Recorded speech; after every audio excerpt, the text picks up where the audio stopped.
Aman, aman, Mas. Aman, Mas. Oke, saya bisa lanjut ya. Oke, eh, jadi kenalan dulu dengan saya biar sedikit tahu ya. Nama saya Trimulsono. Sekarang saya jadi VP Product di Secepat Express Indonesia. Nah, ini ada sedikit potongan experience saya lah ya. Jadi dari tahun 2010 itu saya jadi web designer gitu ya. Jadi mungkin bisa dilihat background-nya gado-gado sih sebenarnya. Kalau dirunut ke belakang lagi, saya pernah jadi kayak di merchandising, pernah juga saya kerja jadi programmer. Tapi karena saya sadar saya nggak begitu jago gitu ya, jadi saya harus tetap mencari apa yang saya kuat lah. Jadi prinsip saya mencari role yang benar-benar sesuai dengan kepribadian saya, sesuai dengan goal saya gitu kan. Nah ini kalau boleh cerita dikit, sebentar saya perlu balik lagi. Ya jadi di tahun 2016 itu saya jadi desainer, jadi UX and UI lead pada saat itu. Jadi ada dari Matahari Mall, terus saya ada di reservasi juga, tapi nggak saya cantumin di sini. Di situ saya kemudian switch role jadi product manager. Nah kalau background saya pada saat itu sebenarnya simple. Saya pengen make a bigger impact, tapi pada saat itu saya terbatasi dengan istilahnya power dan authority gitu kan. Jadi kemudian saya switch ke product manager. Ya udah dari tahun 2017 sampai sekarang berlanjut terus ya. Saya tetap di field product gitu. Nah, malam hari ini moga-moga kita bisa belajar bareng ya dari pengalaman saya dan mungkin teman-teman ambil baiknya gitu ya. Oke, yang pertama saya akan mulai dari apa sih itu produk gitu ya. Jadi ini basic banget. Jadi kalau kita pengen jadi product manager tapi nggak tahu itu produk, itu kan jadinya lucu gitu kan. Definisi produk itu buat orang banyak banget. Ada yang dalam arti sempit produk itu adalah aplikasi, produk itu adalah website, produk itu adalah hal lain gitu ya, email dan segala macam gitu kan. Nggak ada salahnya gitu. Cuma itu kurang holistik kalau menurut pandangan saya. Jadi produk itu apa sih gitu ya? Produk itu adalah vehicle of value. Jadi idenya di sini kita create satu produk gitu ya, yang kemudian kedepannya itu bisa deliver value repeatedly, artinya itu berulang ke customer dan user tanpa membutuhkan company untuk bikin lagi gitu ya. Jadi uniknya dari produk, konteksnya kalau di produk digital, kita bikin sekali, makin lama umurnya, itu value-nya makin tinggi. Mungkin beda dengan yang tangible ya, kayak produk-produk yang kelihatan kayak misalkan mobil, atau apalah handphone yang dipakai dan seterusnya gitu ya. Kalau konteksnya di digital product, itu makin lama produk, itu value-nya biasanya makin naik. Gitu. Jadi basic prinsipalnya itu. Produk adalah, atau product is vehicle of value. Jadi apapun yang bisa mendeliver value gitu ya, itu kita bisa sebut produk. Jadi kayak misalkan sesimpel dokumentasi, kalau misalkan kita mau lihat dalam arti yang lebih luas, itu bisa disebut produk juga, selama itu menghantarkan value gitu ya. Kan banyak produk-produk yang sebenarnya biasanya tuh kelihatannya simple, idenya simple gitu. Tapi orang berasa manfaatnya. Kayak misalkan Linktree gitu ya. Linktree kan idenya sederhana banget. Cuma nge-list link. Cuma nge-list link tapi orang pakai gitu. Tapi kenapa itu populer? Karena orang bisa mendapatkan value dari itu. Oke. Nah, untuk lanjutin ngomongin value ya. Jadi di sini selalu ada dua sisi. Jadi ada business side, ada customer side. Jadi teman-teman mungkin udah pernah dengar lah ya. Jadi kalau untuk memulai jadi PM atau masuk ke product management, itu biasanya stuck with the problem, gitu ya. Benar, nggak ada salahnya. Cuma yang lebih holistik adalah kita harus melihat dari bisnis side-nya atau dari company-nya. Jadi biar balance, ibaratnya kalau dari bisnis itu tetap butuh bahan bakar biar apa? Biar tetap bisa ngasih produk atau services buat si user dan customer, gitu ya.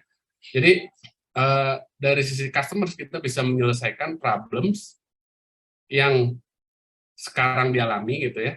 Tentunya kita harus memperhatikan juga nanti belajar tentang sekarang cara menyelesaikan masalahnya gimana, gitu ya. Substitusinya tuh gimana, gitu ya. Nah, terus kemudian in exchange bisnis itu bisa mendapatkan value. Yang obvious di sini ya duit lah ya, kalau kita ngomongin itu. Tapi ngomongin value itu nggak cuma uang sebenarnya. Ada banyak hal yang kita bisa artikan itu sebagai value. Nah, ini yang lebih holistik pengembangan dari yang tadi gitu ya. Jadi kalau ngomongin customers, kita lihat di sini ada community, teknologi, market, dan seterusnya. Nah, kalau dari sisi bisnis, itu ada proses, strategi, policy, individual, dan seterusnya sampai structure. Jadi ini semoga bisa dipahami. Nah, kalau kita ngomongin value, di sini sebenarnya ada frameworknya. Simple lah ya. Ini saya ambil dari Joshua Arnold gitu ya. Saya biasanya pakai ini untuk bikin priority di tempat saya kerja gitu ya. Jadi kalau ngomongin value yang harus kita ingat itu ada 4 sebenarnya. Jadi apakah produk yang kita bangun, apakah feature yang kita bangun itu adalah salah satu dari keempat ini. Jadi apakah dia increase revenue itu obvious banget lah ya. Jadi apapun yang kita buat, feature apapun gitu ya, produk itu bisa increasing company revenue. Obvious banget. Terus yang kedua, protect revenue. Itu biasanya improvement, incremental innovation untuk mempertahankan apa yang udah didapat. Mungkin teman-teman bisa lihat banyak super app di Indonesia gitu ya, yang kemudian produknya tuh jadi banyak banget. Yang tadinya mungkin core-nya itu di ride haul misalkan, terus kemudian sampai jualan pulsa, ngantar makanan dan seterusnya. Itu tujuannya apa sebenarnya? Tujuannya untuk protecting revenue. Biar apa? Protecting revenue sekaligus increasing revenue gitu ya. Nah, tapi di sini mesti hati-hati juga. Nanti kalau teman-teman masuk ke ranahnya atau ada di dunia product management harus melihat. Mungkin yang kita lihat sekarang itu increase revenue, tapi di saat yang bersamaan itu juga ada cost di sana. Jadi harus mempertimbangkan itu. Oke, terus kemudian yang ketiga itu ada reduce cost. Jadi kalau ngomongin reduce cost, mungkin contoh yang sederhana gini. Tadinya nih satu pekerjaan itu harus banyak orang untuk mengerjakan ini. Nah, kemudian ada satu inisiatif dari seorang product manager untuk bikin automation rasional contohnya kayak gitu. Tapi biasanya bottom line-nya nggak enak. Karena kalau kita ngomongin orang ya di sana ngomongin reduce cost kaitannya dengan orang gitu ya. Tapi itu konteks. Nah, avoid cost ini contohnya seperti apa? Contohnya ini kan kita pengen menghindari ya. Sekarang sih belum, tapi menghindari. Ya contohnya kalau misalkan kita mau tambal sesuatu yang di sistem kita atau di produk kita yang ada bolong-bolongnya gitu ya, misalkan. Jadi kita tambal dulu sebelum ketahuan sama sekarang yang lagi rame, saya nggak mau sebut nama, gitu kan. Jadi kalau misalkan sekarang yang lagi rame nih ketahuan sama B gitu kan, terus kemudian nggak segera ditambah,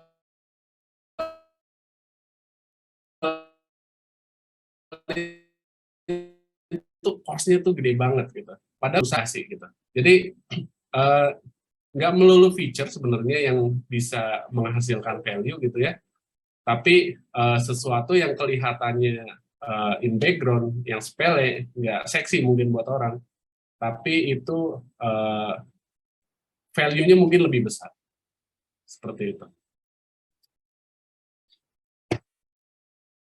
Oke, Ini kita udah dapat fundamental. Saya mau stop di sini dulu, boleh, Mas Gamal? Jadi part by part gitu. Mungkin kalau ada teman-teman yang mau jump in di chat boleh aja ya.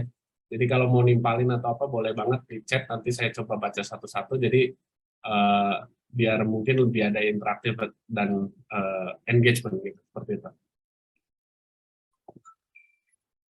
Oke, so saya lanjut. Jadi untuk memulai sesuatu kita mulai dari satu pertanyaan. Start with why. Make sure PM is right for you. Jadi teman-teman harus bertanya pada diri sendiri, tanya dengan sejujur-jujurnya, ya walaupun mungkin sekarang lowongan PM ini banget ya, gitu. Tapi ya sama kayak pekerjaan lain, mungkin aja ini nggak cocok buat semua orang gitu, atau sebenarnya cocok buat sebagian orang. Jadi sebelum switch ke PM, saya suggest teman-teman harus punya checklist dan tanya ke diri sendiri, jawab dengan sejujur-jujurnya. Nanti mungkin ini bisa di-copy ya, bisa ini untuk kemudian teman-teman bikin assessment lah buat diri sendiri gitu. Nah, ini yang pertama, saya mulai dari yang positif ya. Jadi, role untuk product manager itu sebenarnya cocok jika yang pertama, teman-teman itu senang menyelesaikan masalah.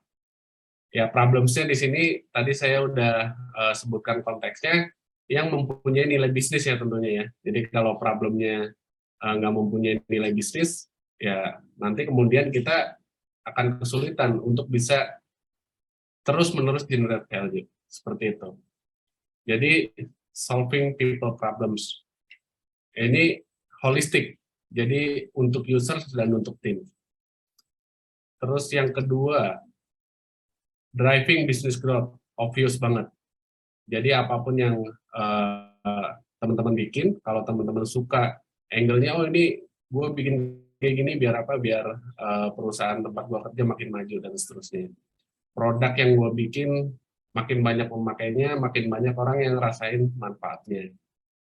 Terus kemudian ini juga harus dilihat nih, karena nggak semua orang bisa kayak gini. Jadi mau bekerja dengan dekat gitu ya, dengan berbagai macam background orang. Kalau product manager posisinya dari tengah, harus nyaman kerja dengan finance, dengan operation, dengan business development, dengan marketing dan seterusnya. Jadi harus nyaman dan harus bisa ngomong dengan masing-masing bahasa dari stakeholders kita, gitu. Terus kemudian developing a strategy. Ini strategi kalau bahasa sederhananya ini sebenarnya untuk bisa menyelesaikan satu masalah gitu ya.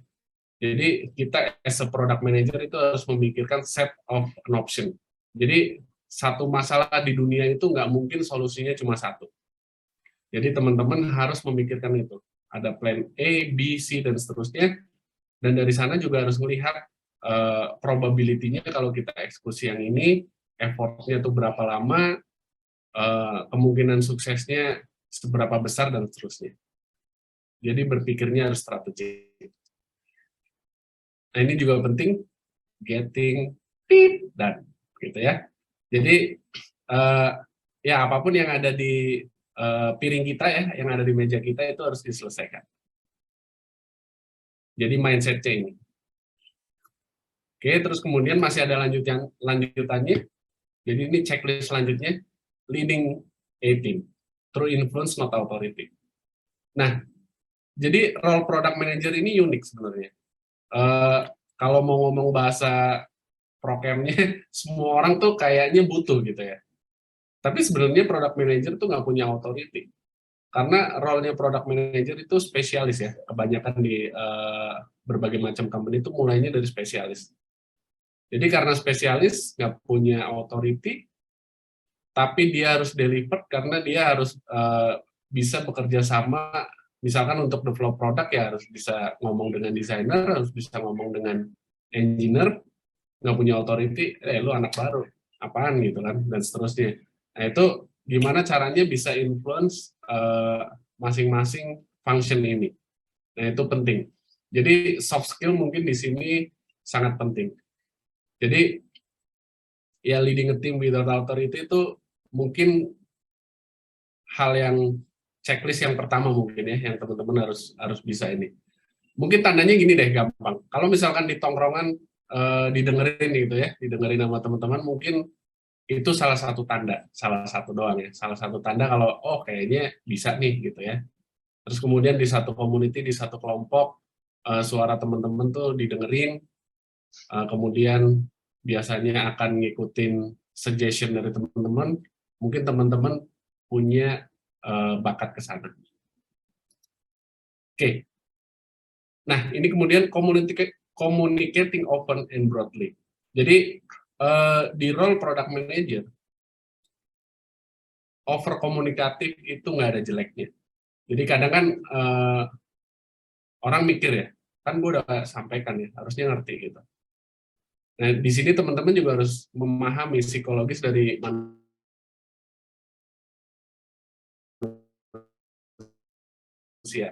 Untuk dapetin informasi biasanya harus disampaikan 3 kali. Jadi kalau misalkan belum 3 kali, masih ada kewajiban sekali. Sering-sering komunikasi misalkan oke lewat email, lewat chat, ngomong langsung gitu, itu nggak apa-apa. Jadi harus sering dan ya selama orangnya belum paham gitu ya apa yang kita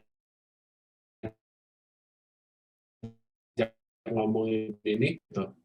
Dan kadang kan kita harus memahami juga kayak teman-teman product manager misalkan APM kerja dengan engineer dan designer. Mereka kan nggak cuma serving satu product manager doang. Hari ini mungkin inget, 3 hari lagi mungkin lupa, gitu ya.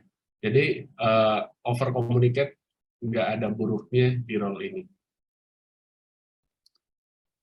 Oke, kemudian harus berani ngambil keputusan, gitu. Nah mungkin dulu ada kampanye Wapres ya yang kemudian nyapres tapi kemudian nggak jadi gitu ya. Itu dia ada satu campaign yang sebenarnya cocok buat product manager gitu kan. Jadi ya lebih cepat lebih baik gitu. Ya, tapi saya ngambil itu buat making decision. Nah, mungkin akan lihat ya. Kalau misalkan ngambil keputusan terus salah gimana gitu kan. Kita harus admit dan harus cepat revise. Gitu. Tapi kalau untuk making decision cepat di sini maksudnya ya harus mempertimbangkan berbagai macam hal ya. Jadi kayak harus udah lihatin apa namanya data dan seterusnya gitu ya, ada evidence-nya, jadi harapannya ke sana. Nah, ini relate yang tadi pertama saya udah singgung, jadi creating amazing experiences for people. Ini maksudnya buat user gitu ya. Kalau teman-teman salah satu visi hidupnya ini, mungkin ini jadinya cocok jadi product manager.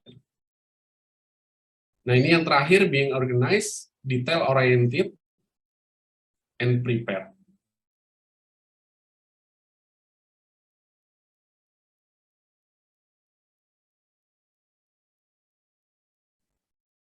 Jadi teman-teman yang baru pindah role atau ya role yang masih awal ya kayak APM gitu ya. Jadi mencatat itu mungkin hal pertama yang harus dilakukan. Bikin MOM, minutes of meeting gitu ya. Terus kemudian bikin poin-poin penting dari stakeholders, dari users, dari function lain, dari designer, dari senior PM, dari product management yang ada di manajemen dan seterusnya. Jadi harus menyukai detail oriented and prepared. Prepared itu di sini maksudnya kita harus prepare dari berbagai macam sisi gitu ya. Baik itu dari data, baik itu dari evidence di lapangan, evidence di produk kita sendiri dan seterusnya. Oke, lanjut. Nah, ini yang sebaliknya ya. Jadi kalau misalkan teman-teman punya trait yang ada di bawah ini, berarti mungkin teman-teman nggak cocok jadi product manager. Beberapa di antaranya, kalau misalkan kita mengerjakan sesuatu, kita harus diapresiasi. Appreciation pasti ada, gitu ya. Appreciation pasti ada, tapi kalau misalkan tujuan utamanya ini, mendingan lupain aja deh dari jadi product manager. Terus kemudian having your way. Jadi mungkin di sini yang terlalu kaku gitu ya untuk memaksakan satu cara, padahal di depan saya tadi udah singgung, untuk mengerjakan atau untuk menyelesaikan satu masalah itu di dunia ini ya, itu nggak cuma satu hal. Kalau konteksnya di produk itu banyak banget cara. Ada beberapa lah, kita bisa pick mungkin 3, 2, 3 gitu ya, jadi kita punya opsi. Nah, kemudian ini juga penting nih, being left alone. Jadi karena kerjanya product manager kadang kita mengerjakan laundry list tuh banyak banget gitu ya. Jadi kalau misalkan di function lain ngerjain satu hal udah selesai, di product manager masih banyak banget. Bikin story lah, terus kemudian udah rilis, ngejelasin ke stakeholders, terus kemudian setelah rilis kita juga harus lihat datanya seperti apa dan seterusnya gitu ya. Oke, terus kemudian always being right. Jadi ini juga harus disadarin, kita manusia biasa yang kadang kita ada salah. Jadi kalau misalkan teman-teman punya sifat kayak gini, ini akan berat sih jadi product manager. Nah, ini mungkin ada sisi narsistik gitu ya. Jadi pengen ngedesain atau bikin sesuatu ya untuk usernya, kayak pokoknya kalau misalkan ngomongin user adalah gua gitu kan. Nggak kayak gitu. Jadi kadang kita harus membedakan antara user dengan kepentingan sendiri. Oke, mungkin akan mudah kalau misalkan produk yang kita bikin itu kita juga sekaligus jadi user. Itu kita hidup di dunia ideal. Tapi nggak semua produk kayak gitu. Jadi kayak misalkan produk yang API mungkin banking dan seterusnya, atau mungkin produknya B2B, kita nggak mungkin jadi user, kita paling jadi tester doang. Nah kalau misalkan kita designing sesuatu tuh strict banget ke diri sendiri, itu akan berat. Nah ini juga akan sulit kalau misalkan pengen disukai semua orang. Nggak mungkin lah, teman-teman aja nggak suka semua orang gitu kan. Gimana bisa orang suka kita semua gitu kan. Oke, terus kemudian flow states, ini juga nggak boleh, jadi kita harus keep moving. Avoiding meetings, ini penting banget. Jadi, mungkin banyak cara, banyak trik untuk bisa seefisien mungkin di meeting. Tapi kalau role-nya di product management, konteksnya di sini product manager, kita akan sulit banget ngatur meeting. Yang ada kita, karena role kita tuh di tengah, jadi kita di flooding meeting kanan kiri depan belakang gitu ya. Jadi ini harus bisa ngatur baik-baik. Tapi kalau misalkan being prepared, komunikasinya bagus, itu mungkin akan bisa dikurangi hal-hal seperti ini. Avoiding email, ini juga harus rajin cek email, baca email, balas email, dan seterusnya. Avoiding people, nah ini juga nggak boleh. Gue masukkan nih sama si Mas Gamal misalkan, itu nggak bisa kayak gitu. Jadi avoiding people, avoiding function, avoiding role itu nggak boleh. Karena apa? Karena nggak akan bisa jadi product manager yang sukses kalau misalkan kita avoiding people. Gitu. Jadi in recap kayak gini. Jadi kalau misalkan checklistnya teman-teman ada di sini, baliknya jauh ya, ada di sini, kayak mungkin product manager itu jadi role yang tepat buat teman-teman. Gitu ya. Tapi kalau teman-teman state-nya tuh ada di sini,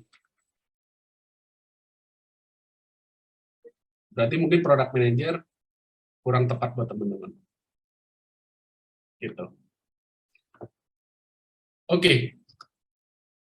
Saya lanjut. Kan sekarang kita udah tahu checklist-nya nih, gitu kan. Nah, sekarang saatnya designing how. designing the how. Di sini ada 4 macam yang sangat umum sih ya, untuk bisa ke role PM. Oke. Yang pertama, joining a startup with a burning need. Jadi, ya ini namanya startup biasanya keuntungannya kalau kita ngomongin startup yang masih early ya, yang masih di early stage itu, kita akan dapat banyak ilmu di sana. Jadi mungkin bisa dibilang gini, kerja setahun itu bisa sama dengan 5 tahun. Karena apa? Karena kita ngerjain banyak banget hal. Jadi mungkin kalau misalkan teman-teman join ini saya ini sih sebenarnya. Jadi banyak hal gitu ya, harus mau compile data, harus mau interview, harus mau ketemu user, harus bisa ngobrol dengan desainer, dengan engineer dan seterusnya. Nah, bottom line-nya mungkin di sini teman-teman akan, ya kalau anak zaman sekarang tuh bilangnya burn out gitu ya. Ini harus prepare. Tapi di sini ilmunya banyak banget dan mungkin teman-teman akan bisa escalate your knowledge, mindset dan seterusnya. Karena kalau startup kan fragile banget ya, bisa mati kapan aja. Ini kita ngomongin startup yang mungkin masih ada di bootstrap, di seed, di series A. Jadi kalau di sana itu masih fragile banget.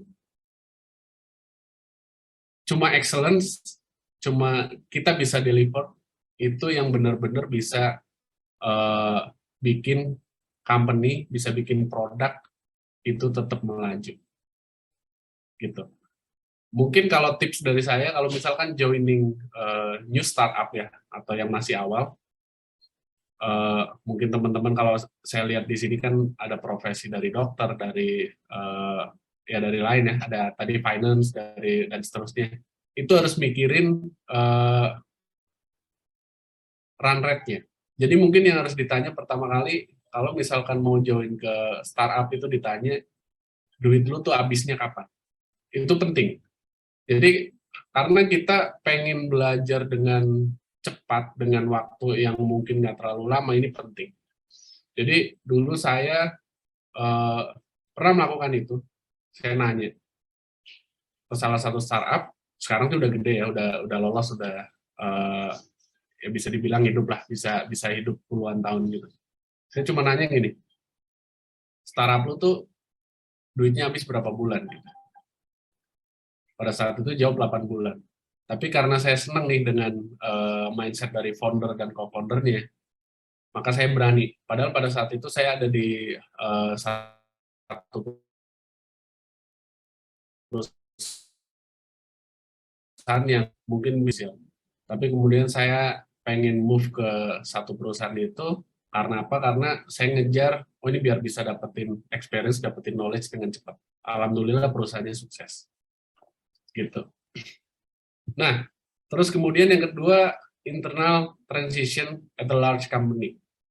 Ya ini mungkin kalau misalkan teman-teman udah ada divisi product management di tempat teman-teman kerja sekarang, ini juga bisa ya jadi opsi. Jadi mungkin pertama ya harus pelajarin kayak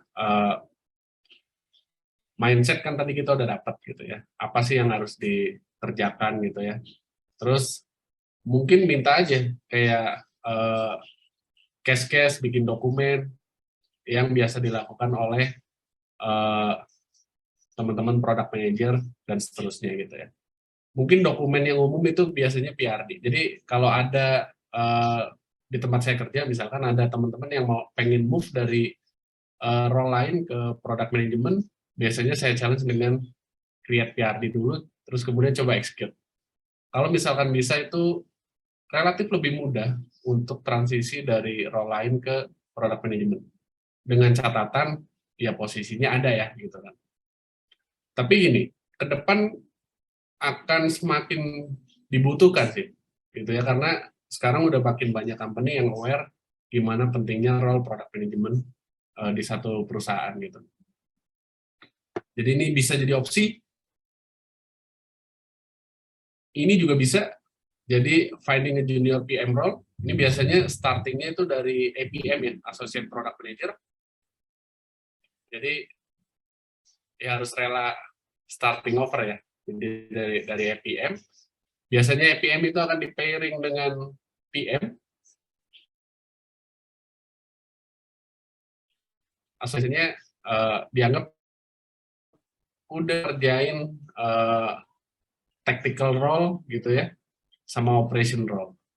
Nah, kalau untuk junior PM atau APM itu biasanya dia masih ya udah eksekusi dulu deh. Kita ngomongin tactical. Nanti dibahas di belakang.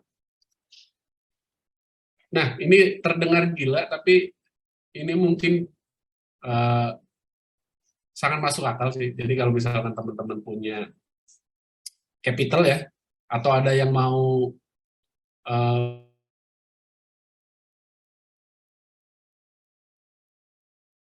fund capital, salah satu syarat jadi masuk ke product management, starting your own company. Tapi ini resikonya gede banget, itu kan. Karena kalau menurut statistik ya, kita bisa lihat 95% produk itu fail. Jadi yang sukses itu 5%. Jadi untuk bisa sukses ya harus tough, harus keep going ya, intinya kayak gitu. Mau belajar terus dan terus. Nah, sekarang kita kan tadi udah tahu how-nya itu seperti apa. Kita tadi mulai dengan why, terus kemudian ada how, terus kemudian sekarang what. Jadi apa aja nih yang harus kita exercise, harus kita latih, biar apa? Biar kita jadi PM yang strong lah, kayak gitu ya. Nah, kurang lebih kayak gini nih, PM skills. Tapi jangan bingung ya, ini kelihatan banyak banget. Tapi ini, kalau ini saya capture itu secara holistik. Jadi sebenarnya kalau misalkan mau di summarize, untuk awal, kalau mau switch role ke product management, itu yang pertama harus punya execution sense gitu ya. Jadi harus punya self discipline. Project management itu penting banget. Ini biasanya untuk pemula ini banyak sekali yang meremehkan tentang project management. Padahal untuk bisa jadi product manager yang bagus, project management itu harus rapi. Harus tahu state-nya sekarang tuh produknya dia ada di mana. Gitu ya, statusnya apa, kira-kira rilis kapan, obstacle-nya apa dan seterusnya gitu. Nah, ini banyak yang meremehkan. Kalau yang pertama tadi udah dibahas juga, problem solving ya, itu penting ya. Jadi harus bisa itu. Nah, ini organization navigation ini juga penting. Jadi harus tahu stakeholders yang lain tuh ada di mana, yang make a decision siapa dan seterusnya.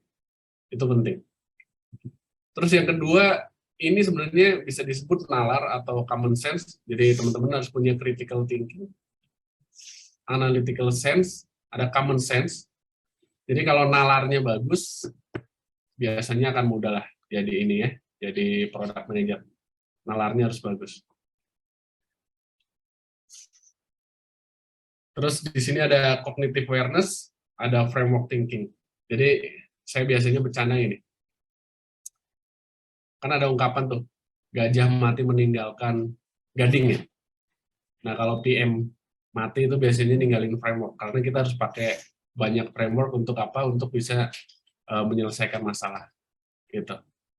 Oke, terus kemudian yang ketiga ada influential communication. Ini juga penting. Jadi di sini ilmu untuk mempengaruhi orang, memanipulasi orang in a positive way itu harus ada ya.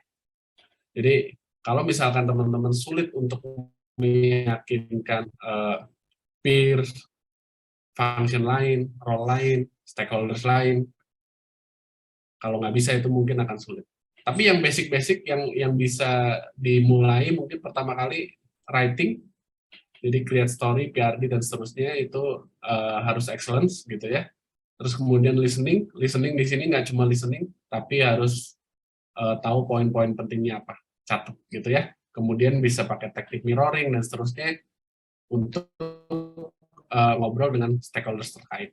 Public speaking itu juga penting, jadi harus pede ngomong di depan forum, ngomong di depan banyak orang, dan orang harapannya mau dengerin. Terus persuasive communication, presence kehadiran, ya seperti itu.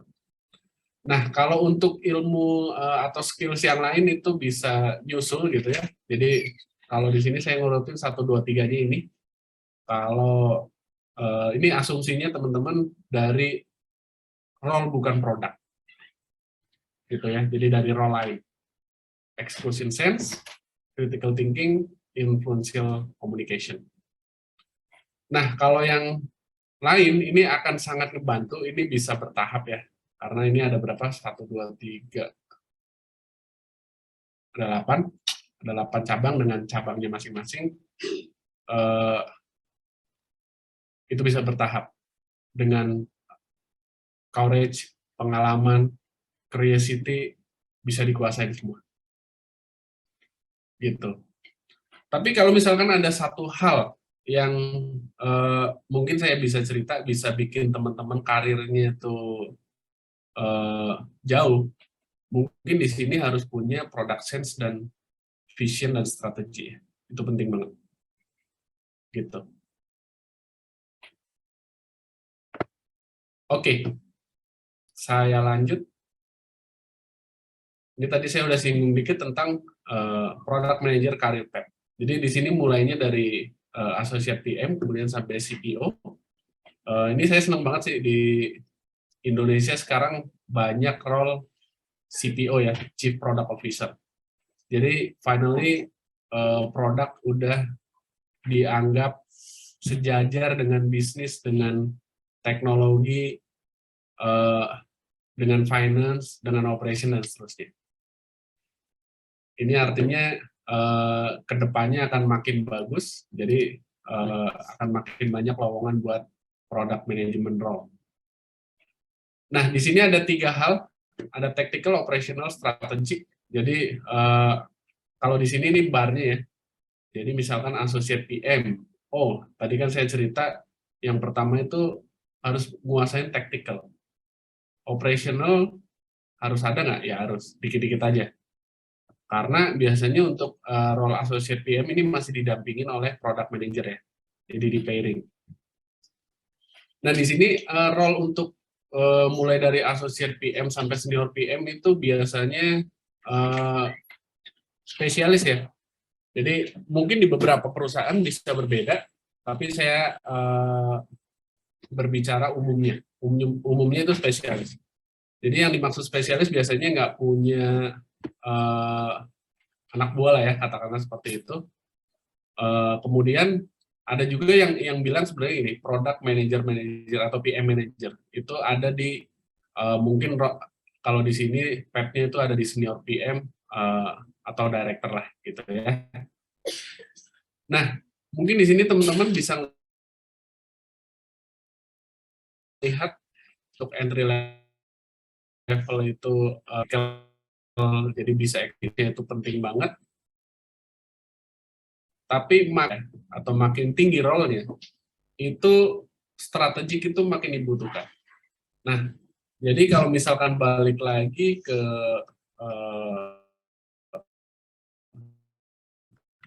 yang sebelumnya, jadi execution itu penting banget kalau misalkan baru on board ke product management. Terus kemudian bertahap, ya harus punya vision, strategi, analytical, dan seterusnya. Dan kalau pengen ada di managerial level juga harus bisa managing people. Nah itu penting juga ya. Tapi itu bisa bertahap, bisa belajar. Kalau misalkan bisa influence without authority, dikasih authority, logiknya nggak terlalu sulit. Ya paling di sana harus berani atau bisa coaching, mentoring orang gitu ya. Biar tim tumbuh, teman-teman juga tumbuh, semuanya happy. Company happy, tim happy gitu ya. Harapannya seperti itu. Nah, ini mungkin ada beberapa hal yang artinya tambahan ya. Jadi kalau misalkan teman-teman mau belajar tentang hal-hal ini, jadi agile methodology gitu ya. Banyak sih sebenarnya cara untuk developing produk, tapi saya mention yang paling populer aja deh. Terus kemudian mau sedikit belajar tentang SQL, terus punya sense yang bagus, ngeliatin aplikasi, apalagi kalau mau dan memahami, mau belajar dan memahami tentang desain dan UX itu akan lebih mudah, karena logiknya akan terurut, solusinya juga biasanya bisa diterima dengan mudah. Terus kemudian industri trend, tadi Mas Gamal udah mention, Apiari itu mungkin salah satu yang terdepan ya di Indonesia untuk ngomongin product management, mungkin bisa di ini. Industrinya sekarang lagi kemana, dari sisi pendidikannya, dari sisi trennya, dan seterusnya. Mungkin ke depan, nggak tahu ya, kayak kripto mungkin bisa jadi akan jadi tren suatu saat, yang mungkin bisa dilihat ke sana gitu kan. Nah, yang terakhir ini bisa dilakukan sendiri, do product audit. Jadi saat melihat aplikasi apalah misalkan, atau produk apa itu, teman-teman bisa melakukan audit. Audit dari sisi experience, mungkin dari sisi bisnisnya, mungkin dari sisi teknologinya, dan seterusnya.